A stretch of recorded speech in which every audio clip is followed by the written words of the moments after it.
gulo umano ang sumiklab sa loob mismo ng palasyo matapos ang dimunong matinding pagtatalo sa pagitan ni First Lady Lizata Las Mangs at Pangulong Kuting Jr.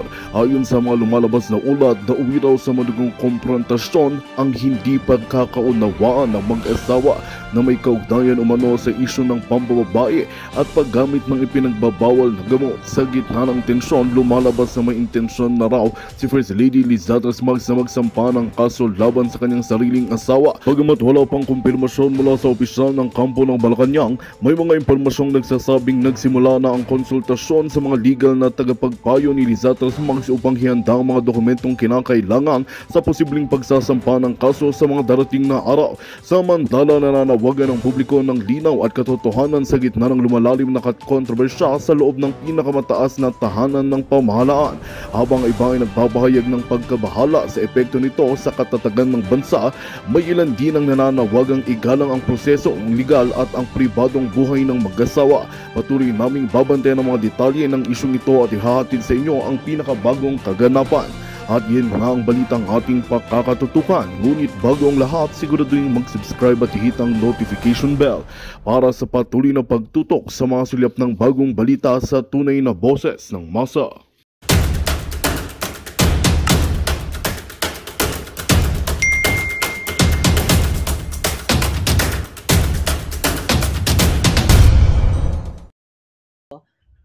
In the past. Kaya naman siya, actually hindi naman siya tinarget dahil hindi naman siya tinanggalan ng budget ni Pangulong Duterte. Diba? In-appoint din siya. Kaso lang, sa panahon ni Leni Robredo, talagang, nakipagsabuatan din si Leni Robredo sa international community at kakampi niya ang media noon para magpakalat ng mga kasinungalingan patungkol sa ating bansa. Mga kasinungalingan talaga na which yan ginagamit nila ngayon para yung ICC na yan. Pero dito sa case ni Inday Sara ay ginagabaan na sila. Diba? Dahil ito ay hindi lang actually may mali si Inday doon sa kanyang interview. Ano yung mali niya doon mga kababayan? Dahil ang sinasabi niya na ang may control ng budget si Zaldico at saka si Romualdez. Well, totoo naman yun na doon sa Congress dahil sila ang may hawak dahil sila ay nasa Congress. Pero ang punot dulo lahat nito is si Bangag at saka si Lisa Tanas. So, technically, si Colang at saka si Romualdez. Pero ang behind the scene talaga nito, ng lahat ng ito ay si Bangag Jr. Diba? So ngayon, pero ginagabaan naman na sila ng bonggang-bangga Ginagabaan na silang lahat dahil kung nakita ninyo ang muntik ng madapa, okay? Muntik na mabukulan na naman itong si Lisa Tanas. Nakita niyo yung gaba, dili gyud magsaba. Sabi nga ni Inday, ang gaba, dili gyud magsaba. Ang karma ay hindi anytime pwedeng dumating, anytime buti hindi pa na naligwak yung buwakan ng ina, di ba? So pero pinapakita everyday ng Diyos. Everyday ng mga sirkumstansya, ng mga pangyayari, ang ginagawa na kababuyan ng bangag na gobyernong ito. Hindi ba nakita niyo, kakatawa yun, di ba? I think nag-million of viewers pa. Bakit si Lisa Tanas pupunta muna tayo sa ginabaan sila. Even, nakita niyo yung kalsadang dinaanan nila, saan yun? Sa Ilocos yun? Kita mo, crack yun. Kung hindi ka ba naman lasing o bartek. Di ba? Hindi mo ba makikita na may crack yung kalsada? Na fact check si Lisa Tanas, sabi ni Sunny Kelly. Exactly. Na fact check. Tsaka yun, nakita nila crack yun. Dapat noon, bago sana sila lumampa-rampa doon, saan yun? Sa Ilocos ba yun? Pinasemento muna nila. Kasi fact check sila ng katotohanan na ito, it's in Ilocos kasi birthday ni, di ba, ni Diktador Senior. Ipinakita sa taong bayan na ito, nagka-crack na yung kalsada nyo. At saka, anyway, sabi ko sa inyo anong petsa na ba yun? Pag sinabi ng Diyos na ikaw, Marcos Jr., ay hindi ka naaabuti ng birthday mo dahil sa ginagawa mong sa pagiging addictus benedictus mo. Okay? Sa pagiging teka, gusto ko lang to sagutin si Liana Luis. Okay? I know you're a supporter of Lenny. Sabi mo, Liana, I like Miss Maharlika, but I do not understand why you still attack Lenny. The reason why Pinklawans are dead ma to BBM sa palpakan. I'll answer you. Hindi ko siya inaatake palangga. Okay?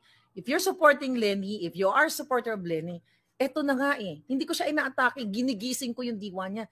Asan si Lenny? Liana, asan si Lenny? Sabi niya si Marcos Jr. ay diktador, magnanakaw, sinungaling. Hindi ba dapat si Lenny yung nangunguna sa atin?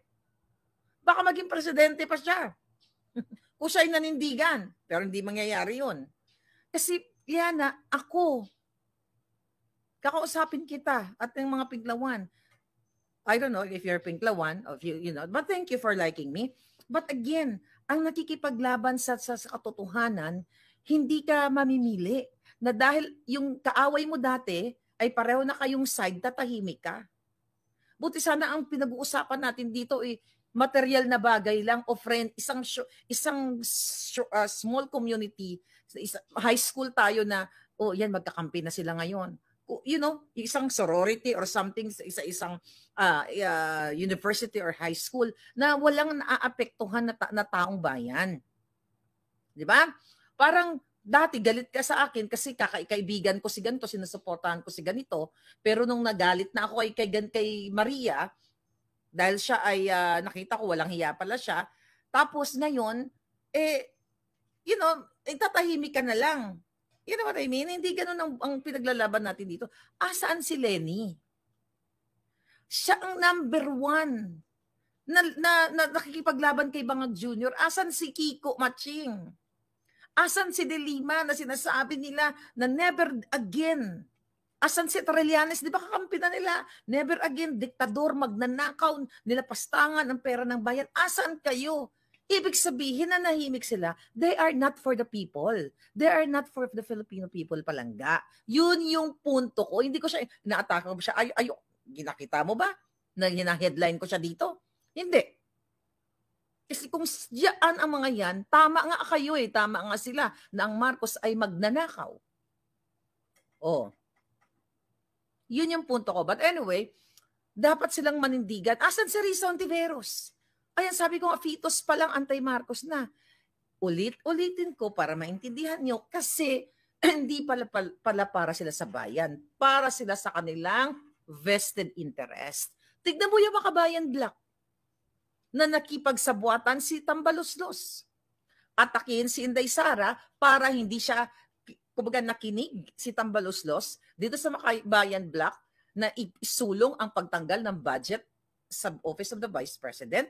'Di ba? Para hindi atakin si Tambaloslos. So, kung itong makakaliwang grupo na pinagsasabi nila na sila ay para sa bayan, nakipagsabuatan si Romualdez, para ba sila sa taong bayan? Hindi. Binulbos na ni Duterte yung mga makakaliwang grupo. Yung iba nga dyan, nagbalikan na eh. Nagbalikan na when I say nagbalikan, sa pagiging rebelde, katulad ni Ka Eric. Sa pagiging rebelde, bumalik na sa gobyerno. Ang ginagawa ngayon ni Marcos Jr. at saka ni Tambaloslos, nakipagkaibigan na naman sa mga rebelding komunista na nag-extort, kumikitil ng buhay ng mga indigenous people of Mindanao at sa iba pang mga tribo. You know what I mean? Kaya nga nananawagan ako sa inyo mga Pinklawan na minumura nyo ako dati. Dahil, bakit nyo ba kami minumura noon? Yung putang inang Maharlika na yan, di ba? Ganun kayo. Suporta sa magnanakaw, suporta sa kawatan, sa mamamatay tao, sa ganito ganyan. Now I'm speaking up. Pareho na tayo ng boses. Where are you guys?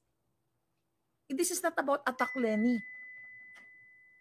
Hindi ito attack Lenny palangga. Hindi ito atake. Ito ay pagpapagising sa inyong mga diwa na dahil ulitin ko kung ako ay vested interest lamang na katulad nila Lenny, nila De Lima, nila Trillanes na kung sino ang magbigay sa kanila ng pera o ng proteksyon o power o whatever behind the scene ay doon sila kakapit. Ulitin ko, nandoon na ako sa mga demonyo. Pwede na ako magpakademonyo at maging bug lady or whatever. Dahil si Lisa Tanas, mga kababayan, suporta sa mga oligarchs ng Pinklawan, sabi ni Mariah Carey. Yun na nga, dahil si Lisa Tanas, ang isang requirement niya para mag-in ka sa kanyang pagiging kidnapper, smuggler, Do you think you can deliver? Yan ang tanong niya lagi sa mga taong ipapakilala niya. Tatanong, do you think he or she can deliver? Not deliver the good result para sa taong bayan. To deliver money from bribery, from smuggling, from kidnapping, from whatever, from wherever. Alam mo yon? Sabi ni Carmel Ferreira, punta ako Liwasan. Was sa 21, sa tuloy-tuloy, hindi ko pa na-verify yung sa Liwasan kasi I think napatigil sila the other day. Okay, let's go back to our topic. Okay? Pera lang ang katapat ng lahat. Kasi kung pera lang ang gusto ko, mga kababayan, if I just want money, viewers, which is I have that ever since the world began. When I started vlogging, well, I did not intend to vlog. You know that already. Since in 2015, di ba? Alam nyo yan, paulit-ulit because of my galit, may disgust sa Noynoy administration, Tanimbala, Balikbayan. Kung gusto ko lang ng viewers at saka pera, nandoon na ako sa kipay ni Lisa, sinasalugsog ko na everyday ng dustpan or stick para masiyahan siya. But I am fighting against this evil people, demon people, para sa inyo, para sa Pilipinas. Sabi ko nga, hindi ko matanggal sa DNA ko ang labanan ng mga buwakan ng inang to. Dapat nga magsama-sama na tayo. Asan yung mga religious group? Asan ang mga Katoliko? Asan yung moral obligation ninyo sa inyong mga parishioners? Paulit-ulit nating sinasabi. Hindi ko inaatake si si Lenny. Hinahanap ko siya. Asaan ang paninindigan niya sa sinasabi niyang laylayan? Tahimik. Ang taong ganyan na magsasalita lang, na ako para ako sa bayan, ganun-ganun, mga diktador. Tapos, nung na-elect na yung diktador, tumahimik ka na. Dapat nga tuloy-tuloy yung pakikipaglaban mo. Ako nga walang takot, walang pera, walang kapangyarihan. Si Lenny, naging vice president, naging congressman, maraming kakilala, the more na magsispeak up siya. Kami nga ito, mga palangga ko, wala naman kaming power, wala kaming pera. Bunga nga lang. Lakas ng loob, tapang puso. Walang takot na mategi. Di ba nakita nyo? Harap-harapan kayo. Kaya nga ang gaba, dili yun magsaba kayo di Satanas, muntik na ang maligwak.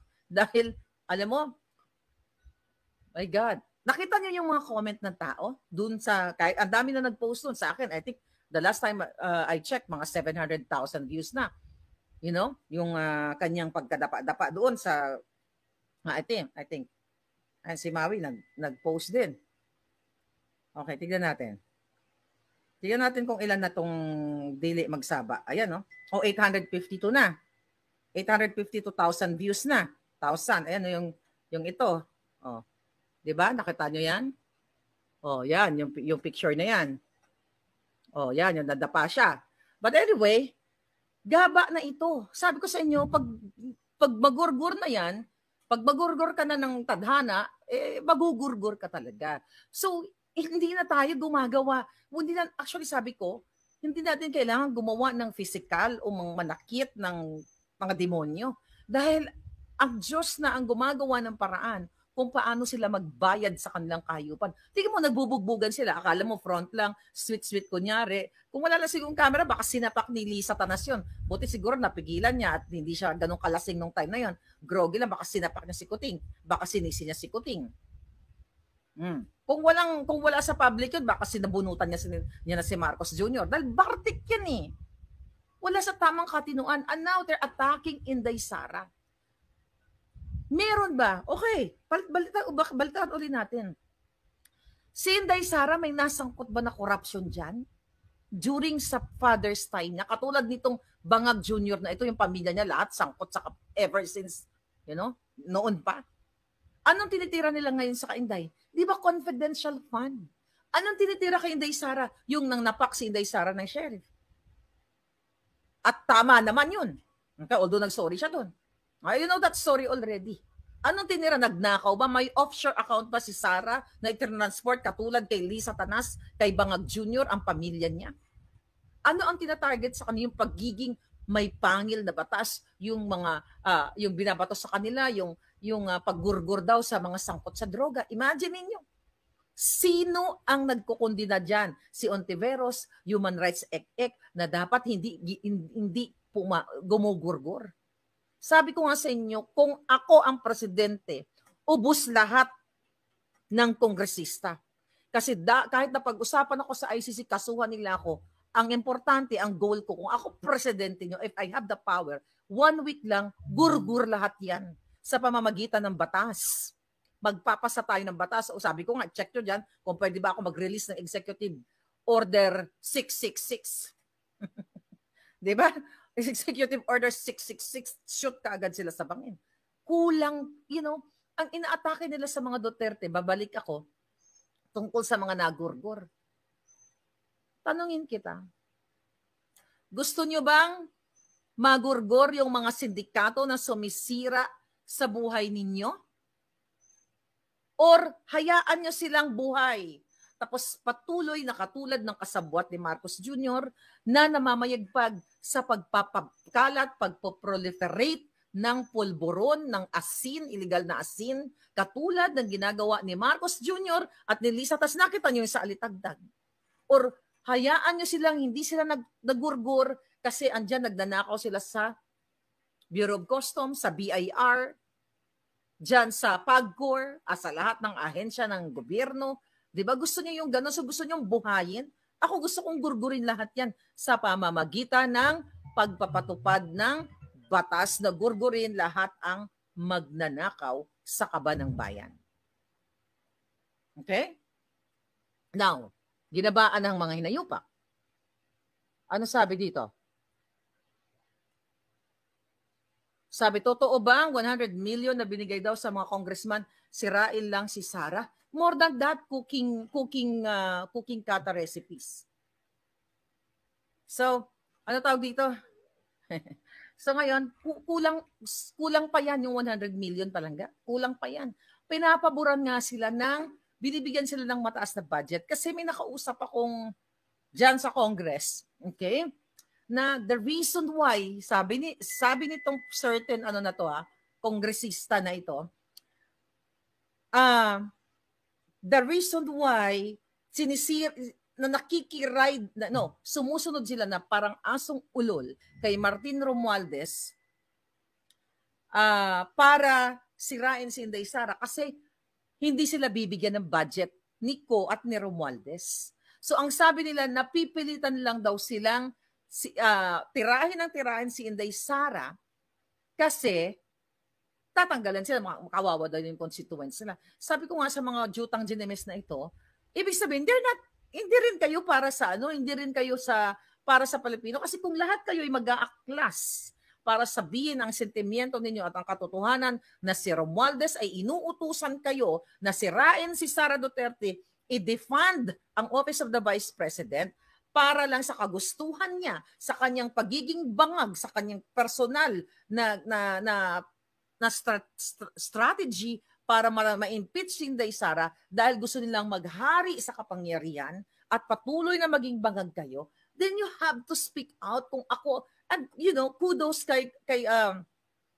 Congressman Marcoleta at kay Congressman Ungab na nakita ninyo na nanindigan doon sa Congress na yung kanilang tradisyon doon sa Congress, yung courtesy na hindi na dapat pinapatagal pa ang budget hearing sa Office of the Vice President and Office of the President. Nakita nyo yan. Yung nirepost ko na ina-join yung budget hearing at sinasabi ni Sandro Marcos na parang in support or yung nakagawian nila na long tradition nga na ibigay kaagad yung budget sa Office of the Vice President at wala nang nadami pang mga question and answer portion, di ba?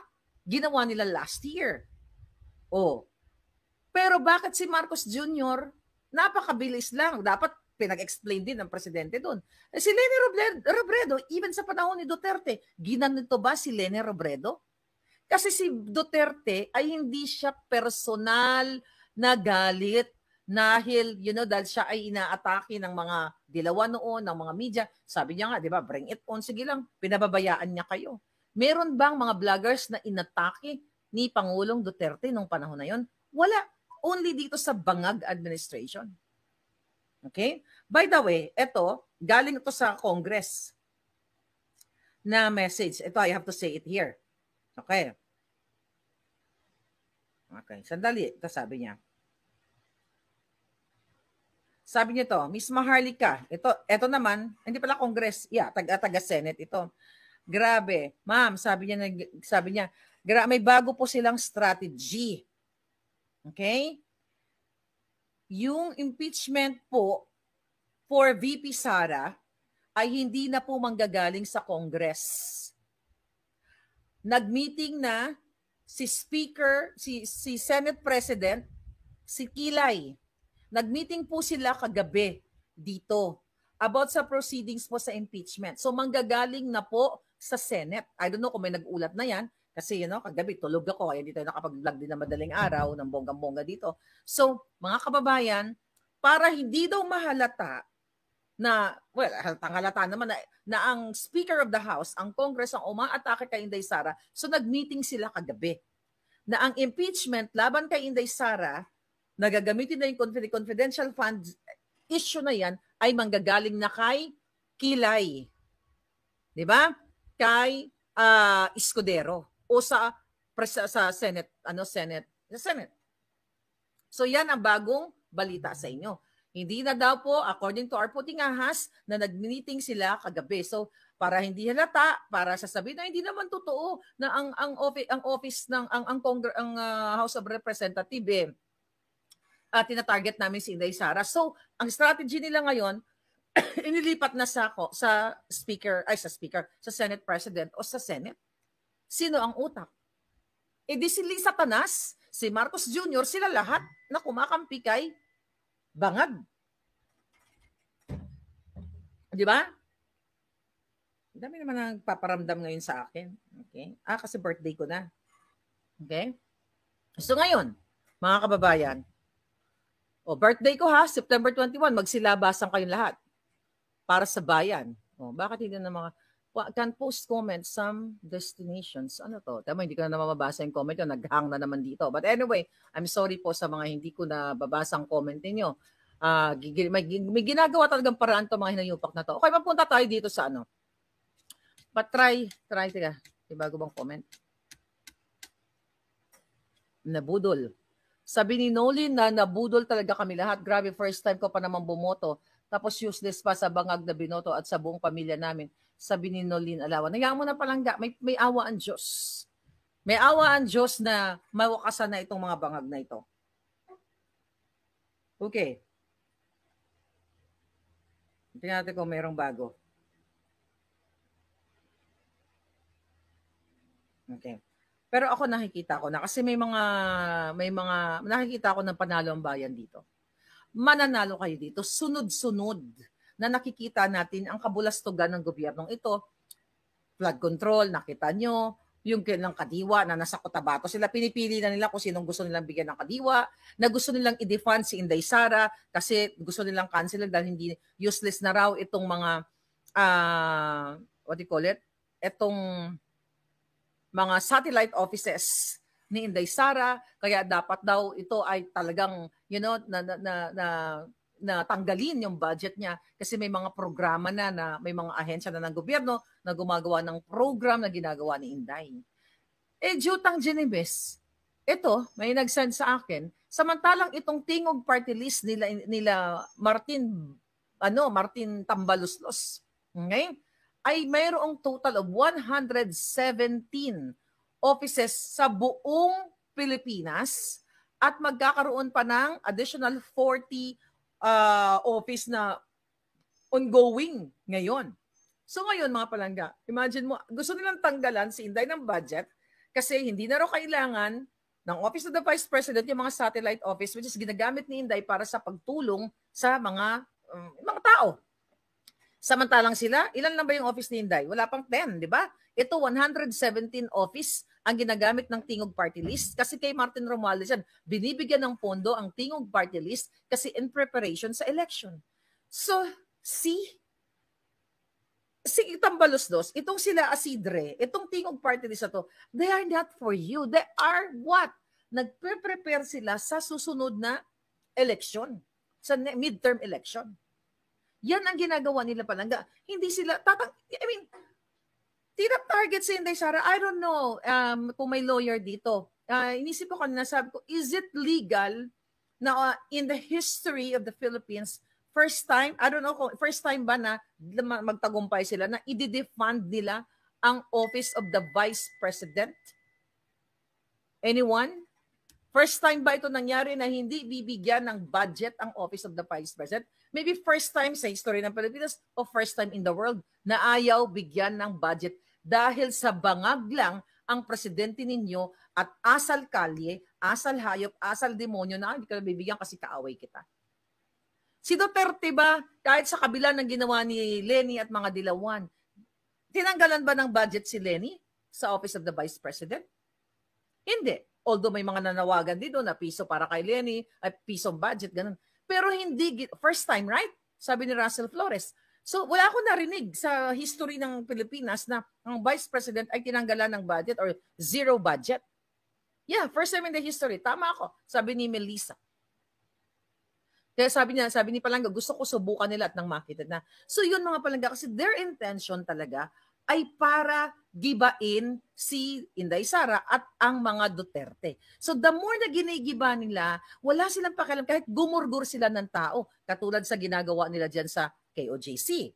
And now let's go to Chokes to Go. Okay, yung Chokes to Go, nakita niyo yung Chokes to Go? Yung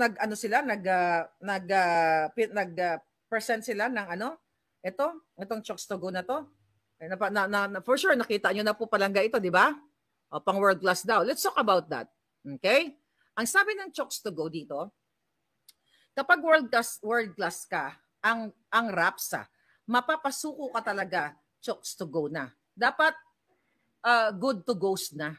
Dapat based dito sa post actually ni Attorney Mark Tolentino. Okay? May sinabi siya dito na pag-usapan natin to. Sabi ni Attorney Mark Tolentino, okay? Ang dami niya palang post. Legal counsel ng KOJC, pinagsusuri ang Chokes to Go dahil sa advertisement nito. Okay? At I think binura na ng binura na ng Magandang balita ang hatid namin sa inyo ngayong araw. Sa pagtatapos ng aming balitaan, nagbigay kami ng mga mahalagang impormasyon. Maraming salamat sa pagtutok at pagsuporta sa aming programa. Huwag kalimutang manatili sa mga susunod na araw para sa mga bagong balita at mga kwento na dapat nating abangan. Mula sa Boses ng Masa, magandang araw, Pilipinas!